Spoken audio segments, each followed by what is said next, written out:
තවත් ආරෝග්‍ය වැඩසටහනකට ඔබ සම ඉතා සාදරයෙන් පිළිගන්නවා. උත්සව සමය පහ වුණා. උත්සව සමයේ බොහෝ දේවල් සිදු වුණා. මීටරේ දුර සෙන්ටිමීටරයට බැස්සා. මූණේ පැළඳිය යුතු මුව ආවරණය නළලට නිකටට අන්තිමට සාක්කුවටම බැස්සා. කොරෝනා ව්‍යාප්තිය ගැන තිබ්බ අවබෝධය තිබ්බ විමසිල්ල බය බිඳුවටම බැහැලා ගියා. දුරස්ථභාවය නැති වුණා. අන්තිමේදී කාටත් හොරා එක්තරා අමුත්වෙක් ඔබේ ආලින්දයට, ඔබේ වැඩපොළට, ඔබේ රෝහලට, ඔබේ ගෙවත්තට, ඔබේ පාසලට, ඔබේ කර්මාන්ත ශාලාවට ඔබට හොරෙන් පැමිණියා. ඒ තමයි COVID-19 එංගලන්ත දර්ශය. මේ දර්ශය ශ්‍රී ලංකාවේ ඉතාමත්ම ශීඝ්‍රයෙන් පැතිරීගෙන යන බව අපට දැනගන්න ලැබෙනවා.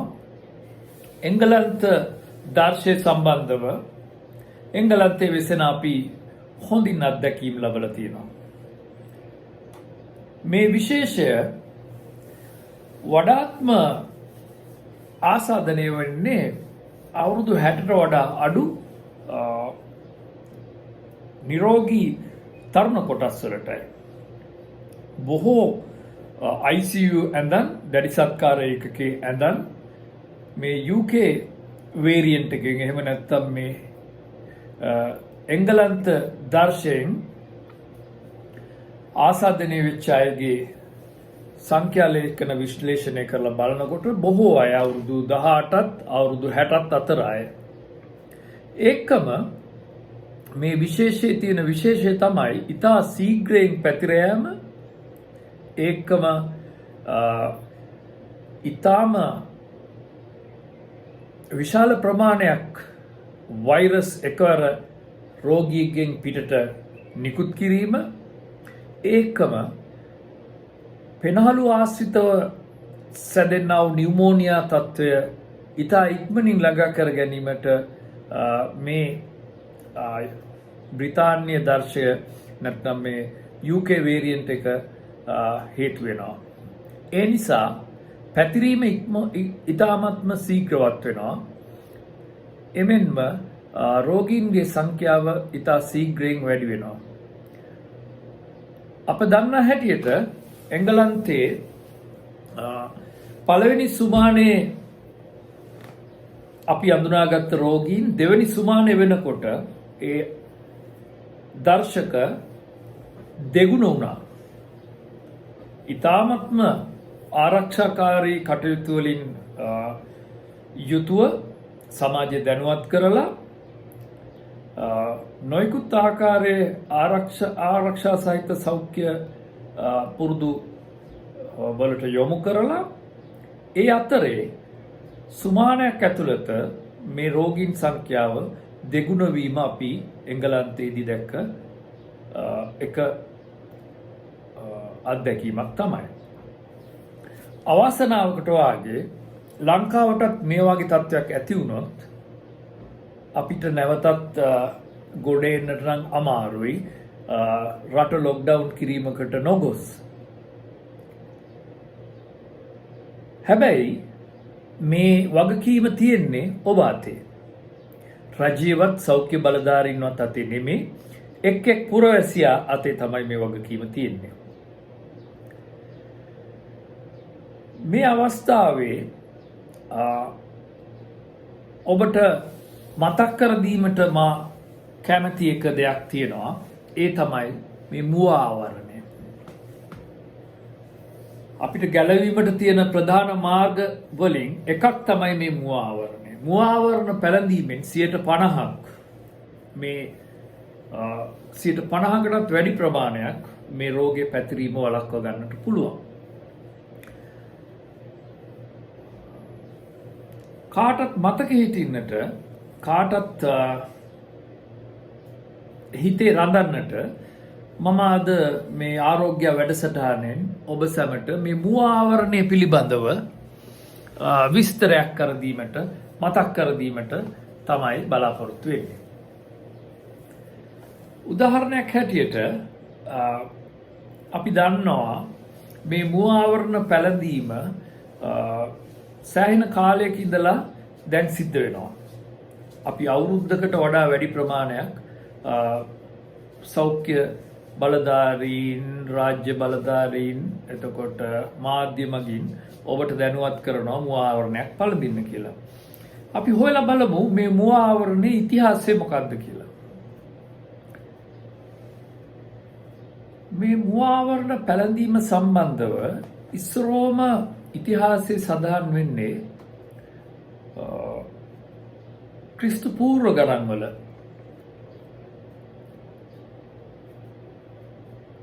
අතීතයේ පතල්වල වැඩ කරපු කම්කරුවෝ සත්තුන්ගේ මුත්‍රාශ වියලා දූවිල්ලෙන් කුඩුවලින් ශ්වසන මාර්ගය ආරක්ෂා කර ගැනීම සඳහා මුව ආවරණ භාවිතා කරා කියලා තියෙනවා. විශේෂයෙන්ම ක්‍රිස්තු වර්ෂ පළවෙනි සියවසේ යම් ලේඛනවල මේ බව සඳහන් වෙලා තියෙනවා. ඊට පස්සේ ඉතිහාසයේ අපිට සඳහන් වෙන්නේ මේ මුව ආවරණයක් පාවිච්චි කරපු අවස්ථාවක් සම්බන්ධව. ඔගොල්ලන් හැමෝම අහලා තියෙනවා මේ ලෙනාඩෝ ඩා වින්චි මොනාලිසා කියන චිත්‍රය ඇඳපු ලෙනාඩෝ ඩා වින්චි. එයා චිත්‍ර අඳිනකොට මේ සායම් කුඩු වලින් පෙනහළු ආරක්ෂා කර ගැනීමට තෙත රෙදි කෑල්ලක් මූණේ බැඳයි කියලා ප්‍රකාශ වෙනවා. ඉතිහාසයේ සඳහන් වෙනවා.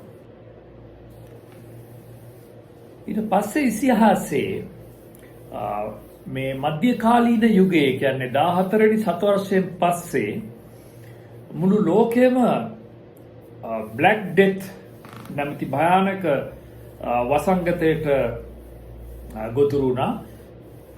ලෝක ජනගහනයෙන් සෑහෙන ප්‍රමාණයක් මේ වසංගතයෙන් මිය ගිහිල්ලා තියෙනවා. මේකට තමයි කිව්වේ ප්ලේක් නැත්නම් මහාමාරිය කියලා. මේ මහාමාරිය පැතිරගෙන යනකොට 16 වෙනි සතවර්ෂයේ මහාමාරියට ප්‍රතිකාර කරපු වෛද්‍යවරුන් ඉතාමත්ම අමුතු જાතියේ උපක්‍රමශීලී මුව ආවරණයක් පාවිච්චි කරලා තියෙනවා. මේ ඉන්නේ 13 වෙනි ලුයි රජුරුවන්ගේ රාජ්‍ය වෛද්‍යවරයා චාල්ස් ඩි ලෝමා. එයා තමයි මේ අපූරු මුව වැස්ම නිර්මාණය කළේ. ඔය හිපොක්‍රටිස්ගේ කාලේ පටන් මේ ලෙඩ රෝග බෝවීම සම්බන්ධව එක්තරා මූලධර්මයක් තිබ්බා. ඒ තමයි මයස්මා තියරිය. මයස්මා තියරිය කියන්නේ ලෙඩ රෝග බෝ වෙන්නේ දුර්ගන්ධය සහිත වාතයෙන්. දුර්ගන්ධය සහිත වාතය ආශ්වාස ප්‍රශ්වාස කිරීමෙන් මිනිස්සුන් සත්තුන් ලෙඩ වෙන බව තමයි මයස්මා තියරියකින් කියන්නේ. ඔය මයස්මා තියරියක වෙනස් වුණේ ලුයි පැස්චර් 19 වෙනි සතවර්ෂයේ අගභාගයේදී මේ බැක්ටීරියාව සොයාගත්තට පස්සේ. ඊට ඉස්සරලා 19 වෙනි සතවර්ෂය වෙනකම්ම ඔය හිපොක්‍රටිස්ගේ කාලේ පටන් මිනිස්සු පිළිගෙන තිබ්බ මූලධර්මයක් තමයි මේ දුර්ගන්ධය සහිත වාතයෙන් ලෙඩ රෝග පැතිරෙනවා කියන එක. ඒක තමයි මයස්මා තියරි කියන්නේ. ඉතින් මේ ප්ලේක් වසංගතය තියෙන මධ්‍ය කාලීන යුගයේ වෛද්‍යවරු ඊටම අපූරු නිර්මාණයක් කරලා තිබ්බා මේ ප්ලේක් වසංගතය සමග ඒ රෝගීන් සමග ගැටිලා ඔවුන්ට ප්‍රතිකාර කරන්නට. ඒකේ මේ කුරුළු හොටක් වාගේ තියෙන මේ මුව ආවරණේ ඒ කුරුළු හොට වාගේ තියෙන කොටසට මේගොල්ලන් සුවඳකාරක නොයෙකුත් සුවඳකාරක ශාක වර්ග රසායනික ද්‍රව්‍ය පැක් කරලා ඒ මාස්ක් එකේදී අර පිටින් එන දුර්ගන්ධය නැති වෙන්නට සුවඳ සහිත ආස්වාස ප්‍රස්වාස වාතය ආස්වාස කිරීමට හැකිවන පරිදි මාස්ක් එකක් මුව ආවරණයක් නිර්මාණය කරලා තිබ්බා. මේ ඔබට පෙනෙන්නේ ඒ දිගටි හොටක් සහිත මුව ආවරණයයි. රවුමක් හැටියට පෙනෙන්නේ වීදුරු කෑල්ලකින් ඇසට ආලෝකය ලබා දීමට ඇති විවර දෙකයි. මේ හොට තුල තමයි සුවඳකාරක පැක් කරලා තියෙන්නේ. මේ ඒ වෛද්‍යවරයා මේ මාස්ක් එක පැළඳගෙන සිටින අවස්ථාව. ඒක ඉතාම ලස්සනයි. ඔබට දැනගන්නට පුළුවන්, දැක ගන්නට පුළුවන් මේ පින්තූර වලින්. ඒකම දුරස්ථභාවය ආරක්ෂා කරගෙන තිබ්බා ඒගොල්ලන්. කොහොමද මේ මාස්ක් එක දාලා වැක්ස් තවරපු කෝට් එකක් ඇඳගෙන මේ වෛද්‍යවරු කෝටුවක් අතේ තියාගෙන තමයි යන්නේ. ඒ කෝටුවෙන් කරන්නේ රෝගියන් ළඟට එනවනම් ඒ දුරස්ථභාවය තියාගන්න එක. අනිත් එක රෝගියාව අල්ලන්න නැතුව ඒ කෝටුවෙන් එහාට මෙහාට පරිහරණය කරලා පරීක්ෂා කිරීම පහසු කරගන්නටත් මේ හොට වාගේ මුව ආවරණයෙන් රෝගීන් පරීක්ෂා කිරීමේදී නොදැනුවත්වම රෝගියාට ලංවීම පවා දුරස්ථව තබා ගැනීමට හැකිවෙන පරිදි තමයි ඒ මුව ආවරණය නිෂ්පාදනය කරලා තින්නේ. ඒක තමයි මේ ප්ලේග් ඩොක්ටර්ස් යුනිෆෝම් කියන්නේ. ඔබට දැක ගන්නට පුළුවන් මේ පින්තූර වලින් මේ පෙන්ගුයින් වගේ ඉන්නේ ඒ ප්ලේග් ඩොක්ටර්ස්ලා තමයි. මේ ඉන්නේ ප්ලේග් ඩොක්ටර්ස්ලා, ප්ලේග් වෛද්‍යවරු. ඔබට දැක ගන්නට පුළුවන් මේ හොට සහිත මුව ආවරණය, වැක්ස් කබාය සහ මේ අතේ තියෙන කෝටුව. ඊට පස්සේ මේ 1810 බියුබෙනික් ප්ලේග් කියන මහාමාරී වසංගතය චීනයේ මැන්චූරියාවේ ව්‍යාප්ත වෙන්න පටන් ගත්තා. ඒ අවස්ථාවේදී එක්තරා චීන තරුණ වෛද්‍යවරයෙක් ලී වොන් ටේ නැමැති චීන වෛද්‍යවරයා ලෝකේ ප්‍රථම වතාවට මේ ගෝස් වලින් හදපු නැත්නම් රෙදි වලින් හදපු මුව ආවරණය ඉදිරිපත් කරා. එයා ප්‍රකාශයට පත් කරා මේ ශ්වසන මාර්ගයෙන් තමයි මේ බියුබෙනික් ප්ලේග් නැත්නම් මේ නියුමොටික් ප්ලේග් මහාමාරිය ශ්වසන පද්ධතියට අදාළව ලෙඩ රෝග බෝ කරන මහාමාරිය බෝ වෙන්නේ ශ්වසන මාර්ගයෙන් කියලා. ඒක සමහර අය පිළිගත්ත, සමහර අයකට විරුද්ධ වුණා. ඒ විරුද්ධ වුණු එක්තරා ප්‍රංශ වෛද්‍යවරයෙක් මහාමාරියෙන් මිය ගියා. ටේ මහාමාරිය හැදෙන්නේ නැතුව බේරුණා. ඒ ටේ තමයි 1810 දී ඉස්සරෝම මේ සර්ජිකල් මාස්ක් එක, එහෙම නැත්නම් අද පාවිච්චි කරන මේ සල්ලි මුව ආවරණය නිර්මාණය කරපු කෙනා හැටියට සඳහන් වෙන්නේ.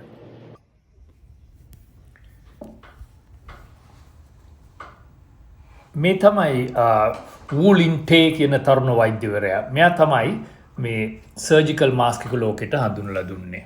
චීන තරුණ වෛද්‍ය ටේ 1810 දී මේ රෙදි මාස්ක් එක නැත්නම් ගෝස් මාස්ක් එක අඳුන්ලා දුන්නට පස්සේ අවුරුදු 8කට පස්සේ ලෝකයේ මේ කොරෝනා වාගේම ඉතාමත්ම දරුණු වසංගත උණක් පැතිරුණා. ඒ තමයි ස්පැනිෂ් ෆ්ලූ. මේ ස්පැනිෂ් ෆ්ලූ එක නිසා මිලියන 50ත් මිලියන 100ත් අතර ප්‍රමාණයක් ලෝක ජනගහනය මිය ගියා. ඒකත් මේ කොරෝනා වාගේම ශ්වසන මාර්ගයට ඉතා තදින් බලපාපු උණ රෝගයක්. නමුත් කොරෝනා වෛරසයක් නෙමෙයි එක. දැන් අලුතෙන් 2005 දී හොයාගත්ත එකේ ජාන පද්ධතිය ඒක H1N1 වර්ගයේ වෛරසයක් සෑහෙන ප්‍රමාණයක් මිය ගියා. ඒ අවස්ථාවේදීත් මේ වාගෙම රෙදි මාස්ක් පාවිච්චි කරා. මාස්ක් පාවිච්චි නොකළ සමහර අය ට්‍රෑම් කාර් වලට නග ගන්න පවා අකමැති වුණා. මේ ට්‍රෑම් කාර් එකට මාස්කයක් නොදා ඔහුව ගොඩ කරගන්නට අකමැති බව තමයි ට්‍රෑම් කාර් පාලකයා සඳහන් කරන්නේ. ඒගොල්ලන්ට තහනම් කරා ට්‍රෑම් කාර් වලට නගින්න. ඒකම මාස්ක් එකක් පාවිච්චි නොකර අහුනොත් එහෙම ප්‍රසිද්ධ ස්ථානවල ඒගොල්ලන්ට දඩයක් නියම කරා. 1918 රෙදි මාස්ක් එක ඉතාමත්ම ප්‍රයෝජනවත් වුණා ඒ ස්පැනිෂ් ෆ්ලූ එක මර්ධනය කරනට. ඒ කාලේ මේ ඇන්ටිබයොටික්ස් නැත්තම් බැක්ටීරියා වලට විරුද්ධව ප්‍රතිදේහ නැත්තම් බැක්ටීරියා වලට විරුද්ධව ක්‍රියා කරන බෙහෙත් වර්ග තිබුණේ නැහැ. ඉතින් හුඟක් අය දෙවෙනි වර ආසාදනය වෙච්ච නියුමෝනියා වලින් මිය ගියා. ලොකු කාණුවාගේ අගල් වලට තමයි මිනි දාලා වහලා තිබ්බේ. ඒක ඉතාමත්ම ඛේදජනක යුගයක්. මේ කොරෝනා වාගේම වසංගතයක් දැනට අවුරුදු 100කට කලින් ලෝකය ගිලගත්ත. ඒ අවස්ථාවේදීත් මාස්ක් එක අනිවාර්ය කරලා මිනිස්සුන්ට නීති දාලා තිබ්බා. මේ ස්පැනිෂ් ෆ්ලූ 1918 පාවිච්චි කරපු ඇම්බියුලන්ස් එකේ හැටි. මේ ඉන්නේ සෞඛ්‍ය කාර්ය මණ්ඩලය තමයි මේ පින්තූරය ඔබට පෙනෙන්නේ. ඊට පස්සේ කාලෙකදී මේ 1950 විතර එක්තරා කාන්තාවක් මේ බ්‍රෙෂියර් එක කප් එකකින් මුවාවරණයක් නිර්මාණය කළා. ඒක තමයි දියුණු වෙලා අද මේ N95 මාස්ක් එක එහෙම නැත්නම් N95 රෙස්පිරේටර් මාස්ක් එක දක්වා දියුණුනේ 1995 දී. මේ තියෙන්නේ N95 මාස්ක් එක. මේක පැළඳගෙන ඉන්න ටිකක් අමාරුයි. මූණට හරි අපහසුයි. අද අපේ භාවිතයට මේ N95 රෙස්පිරේටර් මාස්ක් එක තියෙනවා. ඒකම FFP3 කියලා මාස්ක් එකක් තියෙනවා. ඒකම සර්ජිකල් මාස්ක් එක තියෙනවා. මම මේ මාස්ක් තුනේ වෙනස ඔයගොල්ලන්ට හඳුන්වලා දෙන්නම්. මේ N95 මාස්ක් එකෙන් 95ක් අංශු පෙරලා තමයි උස්ම ගන්න කෙනාට උස්ම ගන්න සලස්සන්නේ. නමුත් මේ N95 මාස්ක් එක වැල්ව් එකකුත් සමග එන මාස්ක් එකක් තියෙනවා. ඒකෙන් ඒ වැල්ව් එක සහිත මාස්ක් එක පළඳන කෙනාට සුසන උස්ම ආශ්වාස කිරීමේදී පිටතින් එන අංශු 95ක් පෙරලා ලැබුණට ප්‍රශ්වාස කිරීමේදී අර වැල්ව් එක හරහා ඒ මාස්ක් එක පළඳින කෙනාගේ ශ්වසන මාර්ගයේ තියෙන ඕනෑම විස බීජයක් පරිසරයට නිකුත් වෙනවා. මේ තියෙන්නේ ෆිල්ටරේ සහිත N95 මාස්ක් එකක්. මේ මැදින් තියෙන ෆිල්ටරය. M95 මාස්ක් වර්ග දෙකෙන් ඒ වැල්වේ සහිත මාස්ක් එක පළඳින කෙනාට විතරයි ආරක්ෂාව සපයන්නේ. නමුත් මාස්ක් එක රහිත වැල්වේ රහිත නැත්නම් ෆිල්ටරේ රහිත මාස්ක් එක පළඳින කෙනාටත් අසලින් අයටත් දෙගොල්ලන්ටම ආරක්ෂාව සලසනවා. හැබැයි 95ක් තමයි අංශුන් ඒක පෙරහරින්නේ. FFP3 මාස්ක් එක ඒක වඩා දියුණු කරපු M95 එක වගේ මාස්ක් එකක්. මේක 99%ක්ම අංශුන් පෙරනවා. ඒකම මේ මූණට සීල් වෙලා තදින් වැහිලා ගානට පරිසරයෙන් වෙන් වෙලා ශ්වසන මාර්ගය ආරක්ෂා කරනවා. අපේ මේ සර්ජිකල් මාස්ක් එකේ තියෙන දුර්වලතාවය තමයි අපි මෙහෙම පැලඳුවාට පස්සේ ඒක තනිකරම මූණ සීල් කරන්නේ නැහැ. එහෙම නැත්නම් මේ හිඩස් මගින් ශ්වසන වෙනත් වාතය එහාට මෙහාට යන්න පුළුවන්. M95 එකෙන් 95% ෆිල්ටර් කරනවා වගේම බොහෝ දුරට මේ සීල් වීම ආරක්ෂා වෙනවා. නමුත් FFP3 මාස්ක් එකෙන් තමයි සම්පූර්ණයෙන්ම සීල් වීමක් වෙන්නේ 99%ක්ම අංශුන් පෙරහරදී. නමුත් අපිට හැම අවස්ථාවකම මේ FFP3 හරි N95 හරි මාස්ක් පාවිච්චි කරන්න බෑ. අපි සුලභව පාවිච්චි කරන්නේ මේ සර්ජිකල් මාස්ක් එක තමයි හැමතැනම. හැමෝම දුරස්ථභාවයේ ඇතුව මේ සර්ජිකල් මාස්ක් එක පාවිච්චි කරනවා නම් සෙනග ගැවසෙන ස්ථානවල මාස්ක් එක පළඳින කෙනා වාගේම ඒ අසල සිටින කෙනාත් කොරෝනා ව්‍යාප්තියෙන් බොහෝ දුරට ආරක්ෂා වෙනවා. දැන් මේ අලුත්ම කතාවක් යනවා මේ වායු ගෝලයෙන් වාතයෙන් කොරෝනා පැතිරෙනවා කියලා. ඒක අලුත් කතාවක් නෙමෙයි. ඒක මුල ඉඳලම විද්‍යාඥයෝ දැනගෙන හිටියා. 3% ප්‍රමාණයක් කොරෝනා රෝගීගේ ශ්වසන පද්ධතියෙන් නිකුත් වෙන කොරෝනා වෛරස් බිඳිති වායු ගෝලයේ සැරිසරන්න පුළුවන්. නමුත් මාස්ක් එකක් පැළඳීමෙන් යම් තාක් දුරට 50% දුරට මෙම ආසාදන වළක්වා ගැනීමේ හැකියාවක් තියෙනවා. ඒක නිසා පොලිසියෙන් දකින්නකොට මූණට දාන්නයි, පොලිසිය නැති වෙලාවට, සෞඛ්‍ය බලධාරීන් නැති වෙලාවට නිකටටයි නළලටයි දාන්නට නොවේ අපේ මේ මාස්ක් එක මුව ආවරණය තියෙන්නේ. අපි අවංකව අපේ ආරක්ෂාවටත් අනිත් අයගේ ආරක්ෂාවටත් මුව ආවරණය නිසි ලෙස පාවිච්චි කිරීම ඉතාමත්ම වැදගත්. සෞඛ්‍ය පුරුදු වලින් මේ මුව ආවරණය හරි විදියට පාවිච්චි කරොත් ඔබගේ රට ලොක්ඩවුන් තත්ත්වයට ගමන් කිරීමේ වේගය ඔබට බාල කිරීමට හැකියාවක් තියෙනවා. ඒ මගින් ඉතා විශාල සේවයක් ඔබටත්, ඔබේ රටටත්, ඔබේ හිතවතටත්, ඔබේ ඥාතියටත්, ඔබේ දූ දරුවන්ටත් ඔබගෙන් සිදුවේවි. ඒ නිසා කරුණා කරලා මේ මුව ආවරණය නිසි ලෙස භාවිතා කිරීමට අද සිට වග බලා ගන්නට හිතේ තබා ගන්න. ඒකම මුව ආවරණය පිළිබඳ මේ ඉතිහාස කතාවත් මතක තබා ගන්න. එතකොට ඔබට මුව ආවරණය නැවත නැවතත් සිහි වේ. ඔබට ස්තුතියි. ශ්‍රී ලංකාව කොරෝනා ව්‍යසනයෙන් ඉතාමත්ම පරීක්ෂාකාරී ලෙස නැවතත් යථා තත්ත්වයට පත්වේවායි ප්‍රාර්ථනා කරමින් මගේ ආරෝග්‍ය වැඩසටහන අද මෙයින් නිමවට පත් කරනවා. ඔබ තාමත් මේ වැඩසටහනට සබ්ස්ක්‍රයිබ් කරේ නැත්නම් කරුණා කරලා සබ්ස්ක්‍රයිබ් කරලා මාව දිරිගන්නන්නට. නැවතත් මේ වගේ වැඩසටහනකින් ළඟදීම අපි හමු වෙමු. එතෙක් ආයුබෝවන්.